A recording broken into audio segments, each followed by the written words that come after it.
जय हिंद बच्चों, स्वागत है आप लोगों का क्लास 11 में। आज हम लोग इस वीडियो के माध्यम से अर्थमेटिक प्रोग्रेशन में, जैसा कि आप लोगों को पता है कि इस चैनल के माध्यम से आप लोगों को RS अग्रवाल बुक क्लास 11 के मैथ सब्जेक्ट को पढ़ाया जा रहा है। उसी को पढ़ते हुए हम लोग अर्थमेटिक प्रोग्रेशन तक पहुंच चुके हैं। अर्थमेटिक प्रोग्रेशन में अभी तक हम लोग एक्सरसाइज 10A को भी 11A को माफ़ करेंगे, 11A को बना चुके हैं।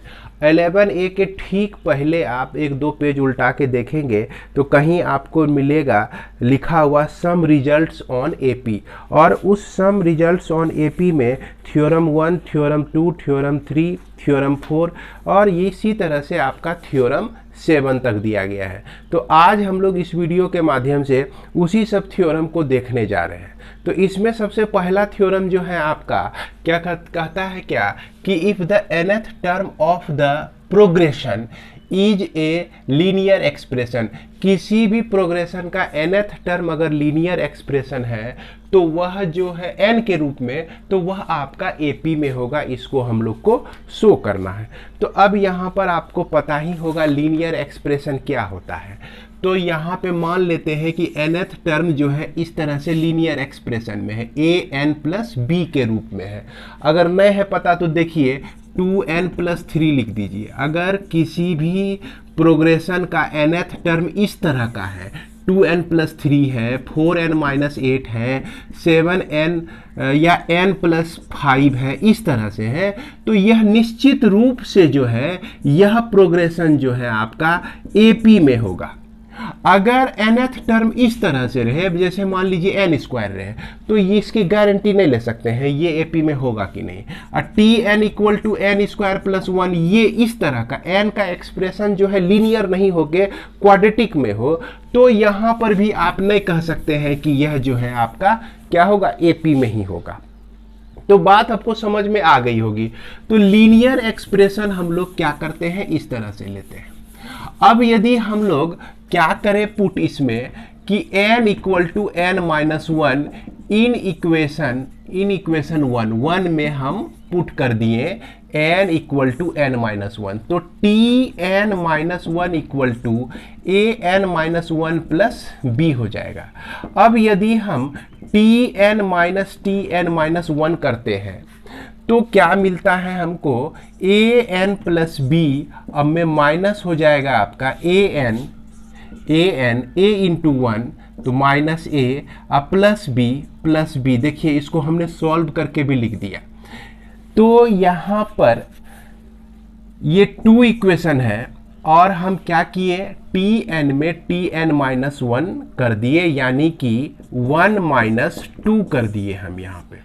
तो 1 माइनस 2 कर दिए ना, तो tn माइनस 1। अब इसको सॉल्व करते हैं तो an plus b minus an minus plus a minus b, इस तरह से मिलता है।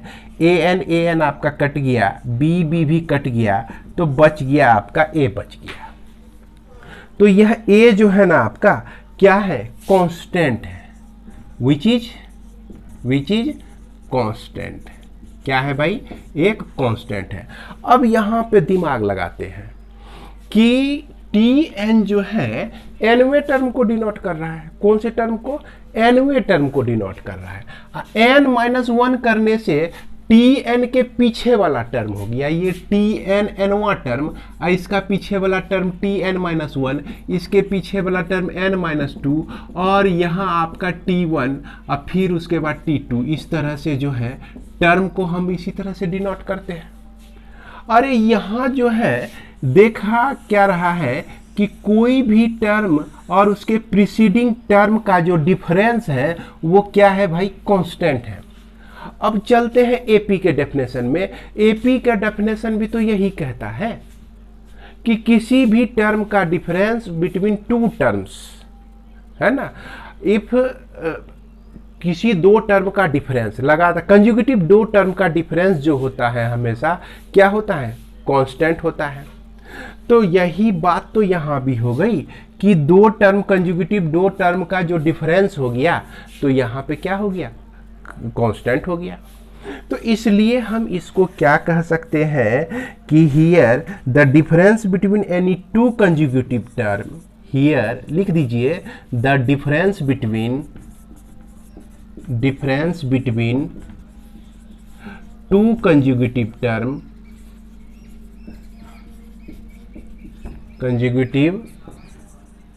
Terms of given progression is constant. क्या है भाई? कांस्टेंट है। तो इसलिए progression is an A P, therefore the progression is an A P में यह प्रोग्रेशन है। तो यह जो है आपका, उम्मीद करते हैं कि आपको यह समझ में आ गया होगा।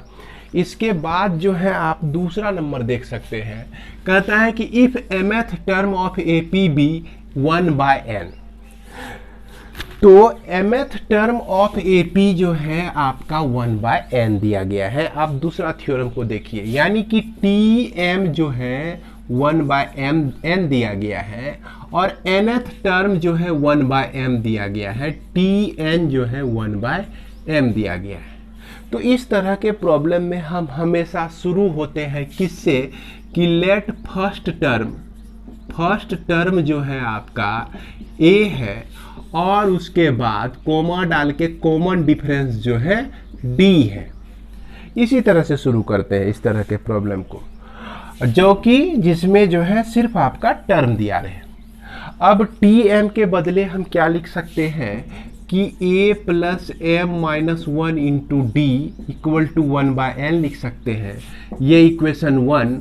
और उसके बाद इसके लिए लिख सकते हैं a plus n minus 1 into d equal to 1/m लिख सकते हैं।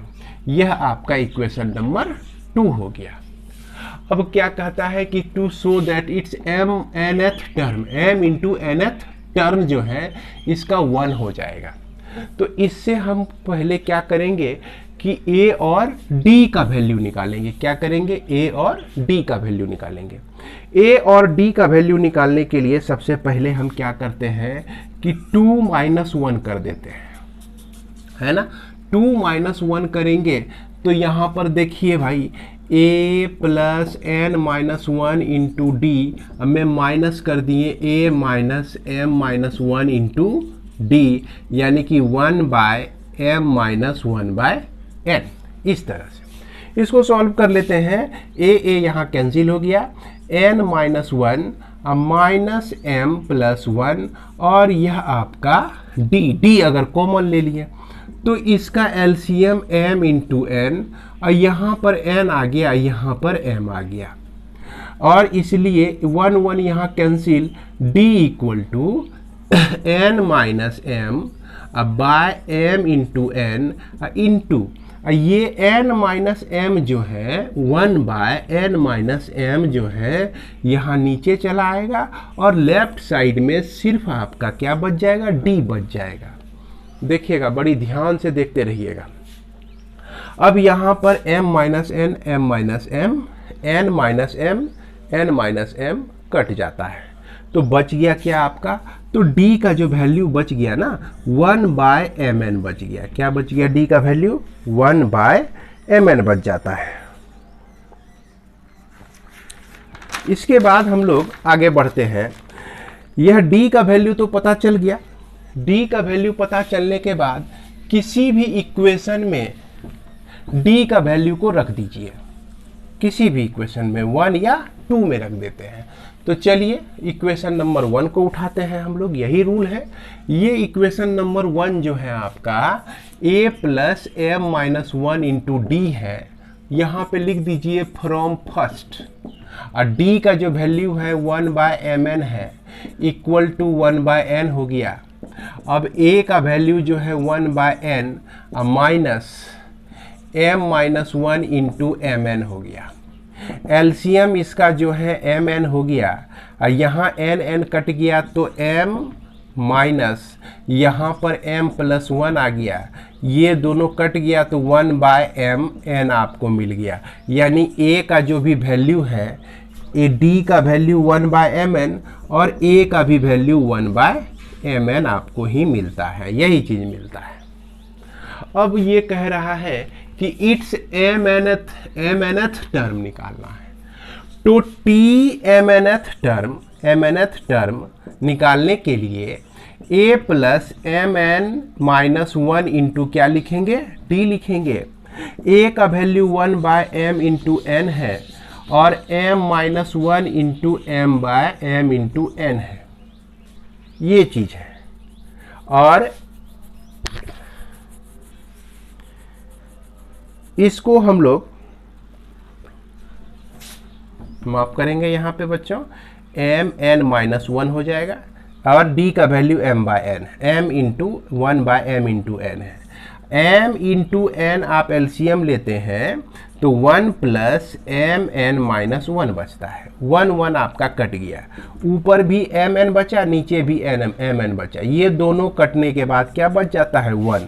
तो इस तरह से tmn जो है आपका, tmnth वैल्यू जो है आपका कितना है, 1 के बराबर है।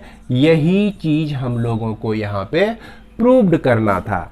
तो उम्मीद है कि आपको समझ में आ गया होगा। तो इसके बाद बच्चों हम लोग देखते हैं थ्योरम नंबर 3 को। थ्योरम नंबर 3 में कह रहा है कि if the mth term of A given AP is n and its nth term is m, then so that its pth term is m plus n minus p। अब देखिए यहाँ m और n का चर्चा हो रहा था, ये बीच में p कहाँ से घुस के आ गया। तो चलिए देखते हैं कि कैसे इसको प्रूव कर सकते हैं। तो जैसा इसमें कहा गया कि mth टर्म जो है यानी कि tm क्या है भाई, n है, तो यह n के बराबर है। और उसके बाद nth टर्म जो है, ये nth टर्म जो m के बराबर है, m के बराबर है। और इसके भी ऊपर भाई सब कोई ये जरूर लिख लीजिएगा, let first term equal to a है और common difference equal to d है। ये दो चीज मान जरूर लीजिएगा, तब आगे बढ़िएगा। अब यहाँ पर हम क्या लिख सकते हैं इसको, इसके लिए a plus m-1 into d equal to n लिख सकते हैं और इसके लिए a plus n-1 into d equal to m लिख सकते हैं। अब इसमें आपको क्या करना है कि d और a का वैल्यू निकालना है, ये पहला ये दूसरा। अब हमको यहाँ से d का वैल्यू निकालना है तो a को हम चाहेंगे कि गायब हो जाए यहाँ से, और दो समीकरण दिया गया है, दो इक्वेशन दिया गया है, दोनों इक्वेशन में से माइनस कर दीजिए। यानी कि इसको जो है a plus m-1 into d equal to n है और a plus n-1 into d equal to हमारा m है। अब इसको घटा दिए, माइनस कर दिए, तो यहाँ a कैंसिल हो गया। अब इसमें m-1 माइनस n प्लस 1, देखिएगा यहाँ पर जब सॉल्व कीजिएगा ना तो इसको इससे माइनस कीजिएगा तो ये माइनस यहाँ 1 के पास जाके प्लस कर देगा और यहाँ पर n माइनस m हो जाएगा। इसके अंदर देखिए 1 आपका कैंसिल हो गया, तो यहाँ पर m minus n into d equal to n minus m बचा। अब इस d को हम लिख सकते हैं, अब यहाँ पर n माइनस m और इसमें m माइनस n, देखिए दोनों उल्टा पुल्टा है, तो दोनों उल्टा पुल्टा है। तो अगर हम ऊपर पे माइनस कॉमन ले लें तो इसको m माइनस n लिख सकते हैं और नीचे में m माइनस n है। क्यों? क्योंकि माइनस से इसको मल्टीप्लाई करें तो m में माइनस में आ गया और ये माइनस n से मल्टीप्लाई हुआ जिसका चिन्ह माइनस है तो ये प्लस में दे दिया, तो यहाँ कट के बर्बाद निकला 1। तो इस तरह से d का वैल्यू हमको पता चल गया, d का वैल्यू -1 हो गया। अब d का जो वैल्यू निकल गया तो क्या करेंगे इस इक्वेशन में, यानी कि putting d equal to -1 in equation first. Equation first हमारा है a plus m-1 into -1 equal to n। तो ये हो गया a प्लस माइनस से मल्टीप्लाई करेंगे तो ये आपका मिलता है माइनस एम। अब -1 से मल्टीप्लाई करें तो +1 इक्वल टू n। तो इस तरह से a का वैल्यू m + n-1 ये मिल गया आपको। अब a का वैल्यू भी निकाल चुके हैं। अब यहाँ पे क्या कह रहा है कि pth टर्म जो है m + n-p के बराबर है। तो चलते हैं pth टर्म में, तो Tp equal to a + p-1 into d लिख सकते हैं। अब इसको हमें इतना दिखाना है, तो a का वैल्यू निकला है हमारा m + n, -1 निकला है, प्लस p-1, d का जो वैल्यू है ना ये निकला है -1, तो -1 रख दिए, तो m + n-1, अब फिर -p, अब फिर +1, ये 1 कैंसिल, बच गया क्या भाई m + n-p। ए देखिए आ गया ना, है ना, बड़ी आसानी से आ गया। खाली देखने में उल्टा पुल्टा लगता है ये सब प्रॉब्लम, है ना, लेकिन होता है बड़ी सीधा साधा। जैसे समझ लीजिए कि बहुत सारा टीचर, बहुत सारे आदमी जो होते हैं ना, बड़ी उल्टा पुल्टा लगते हैं शुरू में देखने में, लेकिन होते हैं अंदर से बड़े सीधे। तो वही हाल है इस सब प्रॉब्लम का। तो इस तरह से हम लोग प्रूव कर सकते हैं इसको। अब इसके बाद मिटा देते हैं इसको आप जरूर लिख लीजिएगा। थ्योरम नंबर 4 में देखिए क्या कह रहा है। थ्योरम नंबर 4 में कहता है कि if m times of mth term of an AP is equal to n times of its nth term, तो n times of its nth term, so that m plus nth term of the AP is 0। तो m plus nth term जो है ये आपका 0 के बराबर है, ये चीज दिया गया है। सबसे पहले हमको यहाँ पर फर्स्ट टर्म लिख लेना है। फर्स्ट टर्म को क्या लेते हैं हम लोग, a ले लेते हैं और कॉमन डिफरेंस को d ले लेते हैं, इसको मान के लिख लेना है। तो ये m इंटू इसके लिए a + m-1 into d equal to n into a + n-1 into d लिख देंगे। अब इसको जरा सा हम लोग सॉल्व करते हैं। तो इसको जब सॉल्व करते हैं तो यह ma plus m into m-1 into d equal to na plus n into n-1 into d ये होता है। अब इसको लेफ्ट साइड लेते आइए, तो m-n इंटू a हो जाएगा। देखिए इस दोनों में जो है a कॉमन भी आ जाएगा। अगर इसको आप लेफ्ट साइड लाते हैं तो यह m² माइनस यहाँ पर m, यहाँ n जो है लेफ्ट साइड आया तो n का स्क्वायर, यहाँ इधर n² प्लस में है, n इंटू -1 तो यह माइनस में होने के चलते प्लस n, इंटू आपका ये क्या हो जाएगा, इंटू हो जाएगा d इक्वल टू 0। अब इसमें m-n into a plus m² minus n² एक साथ रखिए, और इसमें जो है माइनस कॉमन लेके m-n लिख दीजिए, और यहाँ पर आपका हो गया इंटू d इक्वल टू 0। अब देखिए तो m-n इंटू a लिख सकते हैं, और इसके बाद a² माइनस b², तो एक बार m प्लस n और एक बार m-n लिख सकते हैं, फिर minus m-n into d equal to 0। अब बड़ी ध्यान से देखिए, इस दोनों के बीच में जो है m-n है, इस दोनों टर्म में m-n है, तो m-n यहाँ से कॉमन निकाल सकते हैं, और यहाँ भी m-n है, यहाँ भी हम इसको क्या कहते हैं, कॉमन ले सकते हैं। तो अगर ओवरऑल कॉमन लेते हैं m-n, तो यहाँ से देखिए a बच गया, इसमें ये निकल गया, इसमें यहाँ दोनों के पास से ये m-n हमारा बाहर आ गया। तो बचता है क्या, m प्लस n -1 बचता है। देखिएगा, इसको ध्यान से समझिएगा, है ना, इसको समझने में हड़बड़ी नहीं कीजिएगा। इसको आप कॉमन लेके पहले बाहर निकालिए, फिर कॉमन लेके यहां बाहर निकल जाएगा ये। अब ये बेचारा जो है यहां से हट के यहां डिवाइड हो जाएगा, और डिवाइड होने से इसको क्या फायदा, ये तो जीरो ही हो जाएगा, जीरो से डिवाइड कर दिए किसी टर्म को।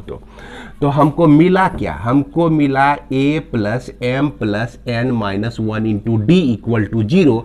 इसका मतलब ये कह रहा है कि m प्लस nth टर्म, ये t m plus nth term, यानी कि देख लीजिए a plus n minus one into d, तो n के जगह पे m प्लस एन है तो m प्लस एन रख दिए, और ये किसके बराबर निकला है, जीरो के बराबर।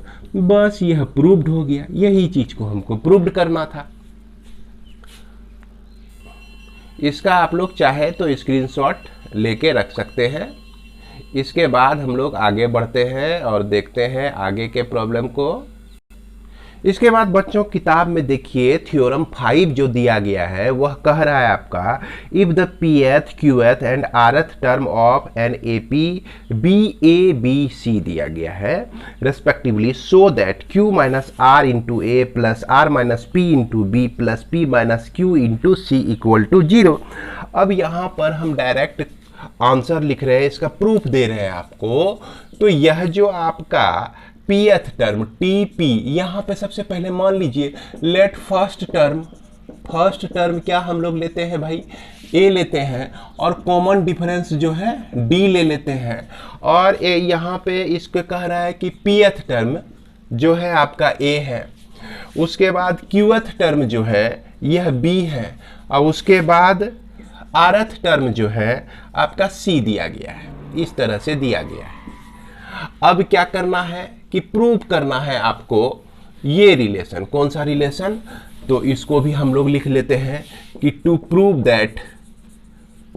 That q minus r into a plus r minus p into a p minus q into c equal to zero, ये चीज हमको प्रूव करना है यहाँ पे।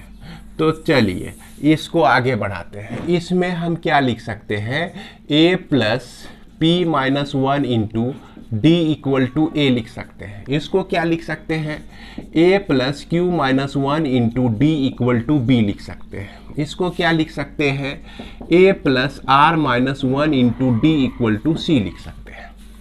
अब क्या करेंगे कि यहाँ देखिए a के साथ q माइनस आर है, तो q माइनस आर से दोनों साइड इसमें मल्टीप्लाई कर सकते हैं। a plus p minus one into D को मल्टीप्लाई कर दिए हम लोग q माइनस आर से, तो q माइनस आर इंटू ए मिल गया, देख रहे हैं, इसका जो है ये टर्म मिल गया। उसके बाद इसमें क्या किए हम लोग, इसके साथ r माइनस पी है, तो a plus q minus one into d, और इसके साथ मल्टीप्लाई कर दिए r माइनस पी से, और यह हो गया आपका r minus p into b हो गया, यहाँ पर b हो गया। अब इसमें देखिए कि c के साथ हमारा p माइनस आर है, तो दोनों साइड p माइनस आर से मल्टीप्लाई कर दिए, तो a plus r minus one into d, और इसको मल्टीप्लाई कर दिए p माइनस क्यू से, और राइट साइड में भी c minus P minus Q हो गया। तो यही काम कर देना है, और जो आपके बुक में दिया गया है वो कोई दूसरा प्रोसेस दिया गया है, तो इस प्रोसेस से भी बना सकते हैं। इसमें टर्म निकालिए और इस टर्म को पूरा कर दीजिए। अब क्या करना है, यह तीनों इक्वेशन जो है ना 1 2 और यह आपका 3, तीनों को आप ऐड कर दीजिए। तो ऐड भी ऐसे करेंगे, राइट साइड वाला जितना है ना इसमें, इसको पहले ही लिख लेते हैं, कोई फर्क नहीं पड़ता है। तो यह आपका q minus r into a plus r minus p into b plus p minus q into c equal to, इसका टर्म जो है आपका है a plus p minus one into d into q minus r. अब फिर इसमें जो term है a plus q minus one into d, और इसके साथ है आपका r minus p, r minus p.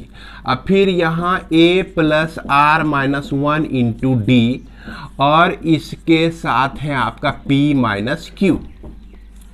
अब देखिए बच्चों, ये जो RHS में आप इतना बड़ा टर्म देख रहे हैं ना, इसको जब सॉल्व कीजिएगा तो ये जो है आपका 0 के बराबर आ ही जाएगा। तो अब देखिए मैं आपको तरीका बताता हूं कैसे। a के साथ जो है q माइनस आर को मल्टीप्लाई करते हैं, यहां भी a के साथ r माइनस पी को मल्टीप्लाई करते हैं, यहां भी a को p माइनस क्यू से मल्टीप्लाई करते हैं, यानी कि a जो है 3 जगह मिलेगा। तो a ऐसे कॉमन ले लेते हैं, a के साथ इसको मल्टीप्लाई हुआ तो ये छोड़ दिया q माइनस आर, a के साथ इसको मल्टीप्लाई हुआ तो ये r माइनस पी दिया, और a के साथ इसको मल्टीप्लाई हुआ तो ये हमको p माइनस क्यू दे दिया। अब चलते हैं d में, तो d यहां भी है, यहां भी है, यहां भी है। अगर हम d कॉमन लेते हैं तो इसको मल्टीप्लाई होने का है इससे, तो d हम निकाल लें तो ये दोनों टर्म तो बच जाएगा हमारा, तो p minus 1 into q minus r बचा, और इसमें हमको मिला q minus 1 into r minus p मिला, और इसमें हमको मिलेगा r minus 1 into p minus q मिल जाएगा। अब देखो यहाँ पर r बर्बाद, p जो है ख़त्म, q जो है यह भी ख़त्म, a के साथ जो है सिर्फ 0 बच गया। और d के साथ कौन कौन बचा, तो d के साथ को देखने के लिए इस दोनों को मल्टीप्लाई करेंगे, तो p इंटू क्यू, तो पी क्यू मैं लिख रहा हूं इसको, अब minus p r minus q plus r, 4 term मिलेगा इसको मल्टीप्लाई करने से। इसको मल्टीप्लाई करने से q r minus q p minus r plus p मिल जाएगा। इसको मल्टीप्लाई करने से r p minus r q minus p plus q मिल जाता है। अब देखिए इसमें एक को टर्म नहीं बचेगा, है ना। यहाँ देखिए p माइनस में है तो p प्लस में है, r देखिए यहाँ प्लस में है तो r यहाँ माइनस में है, आर पी यहाँ जो प्लस में है तो यहाँ पी आर माइनस में है, पी क्यू यहाँ प्लस में है तो पी क्यू यहाँ जो है माइनस में है, क्यू आर यहाँ प्लस में है तो क्यू आर यहाँ माइनस में है, क्यू यहाँ माइनस में है तो क्यू यहाँ प्लस में है, सब कट जाएगा। तो सब कट जाएगा, यानी कि ए का भी प्रोडक्ट 0 के साथ, बी भी 0 के साथ, तो ये क्या हो जाएगा 0 के बराबर। इसलिए हम जो है इसको लिख सकते हैं hence Q minus r into a plus r minus p into b plus p minus q into c equal to 0। यही चीज हमारा प्रूव्ड हो जाता है। इसके बाद आपका 5 के बाद जो है कोई थ्योरम नंबर 6 क्या कहता है, आप अपने बुक को जरूर देख लें भाई, है ना बच्चों, बुक को सामने में जरूर रखें। ये चूंकि मैं क्वेश्चन को नहीं लिख रहा हूँ बोर्ड में, अभी तक शुरू के 4 क्वेश्चन को तो लिखा, 4 थ्योरम को तो लिखा, लेकिन इसको मैं नहीं लिख रहा हूँ, तो आप बुक से जरूर देखें इसको। ये कहता है कि so that the sum of m plus nth term and m minus nth term of AP is equal twice the mth term. तो यहाँ पर दोनों टर्म का सम, किस किस टर्म का sum, according to question pm plus n ये term हो गया, और इसका सम जो है m माइनस n, इस दोनों टर्म का सम। और इसको प्रूव करने से पहले हम ले ही लेंगे कि लेट फर्स्ट टर्म जो है आपका a है और कॉमन डिफरेंस d है आपका। अब दोनों का सम कितना दिया गया है, तो दोनों का सम इक्वल है, तो सही बात है भाई, प्लस दोनों का सम जो है equal to the twice the nth term, तो 2 into t mth term, mth term के 2 गुने, mth टर्म को 2 से मल्टीप्लाई कर देते हैं तो यह जो है इस दोनों के, ये दोनों आपका इक्वल हो। तो इसको सॉल्व करने के लिए क्या करेंगे, LHS ले लेंगे और इसमें ये m प्लस nth टर्म लिखना है, a plus m plus n minus 1 into D होता है, यही आपका nth टर्म का फॉर्मूला है। और a plus m minus n minus 1 into D हो जाएगा, यही आपका nth टर्म, AP के nth टर्म का फॉर्मूला है। n के जगह पे जो आएगा वही चीज यहाँ पे रख देंगे हम लोग।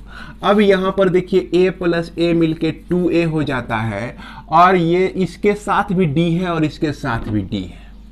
DA को हम कॉमन ले लेते हैं, क्या करते हैं, D को ही कॉमन ले लेते हैं, तो m बचा इसके साथ, यहाँ n है और माइनस 1 है, यहाँ पर प्लस m है और माइनस n है और फिर माइनस 1 है और ये D बच गया।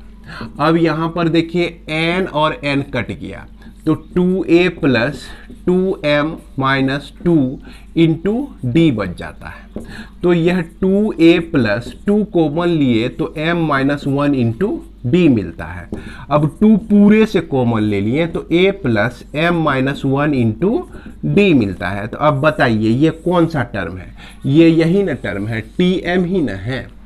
तो क्या लिख सकते हैं, 2 इंटू tm लिख सकते हैं, यही चीज हो गया आपका, प्रूव्ड हो गया। इसके बाद हम लोग देखें आगे,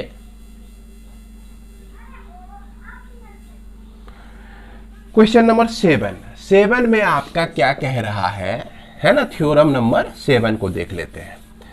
7 में आपका कह रहा है कि so that in an AP the sum of term equidistance from the beginning and and is always equal to the sum of its first and last term. तो यहाँ पर देखिए क्या कहा कि एक AP है आपका, A1, A2, A3 इसी तरह से बढ़ते गया और AN माइनस 1, AN माइनस 2 इसी तरह से ये पीछे आते चले जाएगा। तो इसका जो है M टर्म का सम शुरू से और M टर्म का सम इंड से जो है किसके बराबर होगा, n टर्म mth टर्म और m टर्म का सम इंड से, ये दोनों का सम जो है यह आपका हो जाएगा first term plus last term. तो ये क्वेश्चन जो कह रहा है उस चीज को मैं लिखता हूं, ये कह रहा है कि mth टर्म फ्रॉम बिगिनिंग है ना, इसके साथ प्लस कर देना है mth टर्म फ्रॉम लास्ट। क्या हो जाएगा भाई, from last, from the end. तो ये दोनों का सम जो है ना first term plus last term के बराबर होगा। इस दोनों को ऐड कर दीजिए तो उतना ही आपका निकलेगा, यही चीज प्रूफ करना है। तो mth टर्म निकालना है, अगर हम यहाँ हमेशा लेट फर्स्ट टर्म ले लेते हैं, फर्स्ट टर्म आपका a है, कॉमन डिफरेंस कुछ भी हो जैसे मान लीजिए d है, तो इसको क्या लिख सकते हैं, a plus m minus 1 into D लिख सकते हैं। और याद कीजिए लास्ट से जो है mth टर्म निकालने का फॉर्मूला क्या होता है, तो लास्ट टर्म लिखते हैं हम लोग, माइनस लेते हैं m माइनस 1 इंटू डी लेते हैं, यही तो लेवे करते हैं। देख लीजिए जाके। अब क्या हुआ कि ये दोनों देखिए एगो माइनस में है एगो प्लस में है, तो ये दोनों क्या हो गया, फट से कट गया। A1 है यहाँ पर plus m minus 1 into D है, प्लस AN है minus m minus 1 into D है, ये दोनों आपका खत्म हो गया। बच गया क्या, A1 प्लस AN ही बच गया। कहीं से कुछ ले लीजिए, चौथा टर्म लास्ट से ले लीजिए और चौथा टर्म शुरू से ले लीजिए, दोनों का सम कर दीजिए, देखिएगा कि फर्स्ट टर्म जो प्लस लास्ट टर्म के बराबर ही निकलेगा। नहीं विश्वास होता है तो एक AP लिखिए, उसमें पांचवा टर्म एक उठा लीजिए और अंतिम से भी पांचवा टर्म ले लीजिए। दोनों को ऐड कर दीजिए और पहले टर्म को और आखिरी टर्म को ऐड कर दीजिए, दोनों का वैल्यू सेम होगा। और क्यों सेम होता है, बहुत बढ़िया से सोचिए, ध्यान से सोचिएगा तो आपको आंसर मिल जाएगा। क्योंकि अब यह इतना सोचने की कैपेसिटी तो आपको मिल गई है बच्चों। तो चलिए इसी के साथ हमारा यह थ्योरम का पोर्शन जो है समाप्त होता है। इसके बाद आप लोगों को एक्सरसाइज 11A के भी सारे प्रॉब्लम को बता दिया गया है पिछले वीडियो तक। अब जो हमारा आगे वाला वीडियो आएगा उसमें हम लोग पढ़ेंगे AP का sum of n terms of N AP। तब तक के लिए अपना ख्याल रखिए। जय हिंद, जय भारत।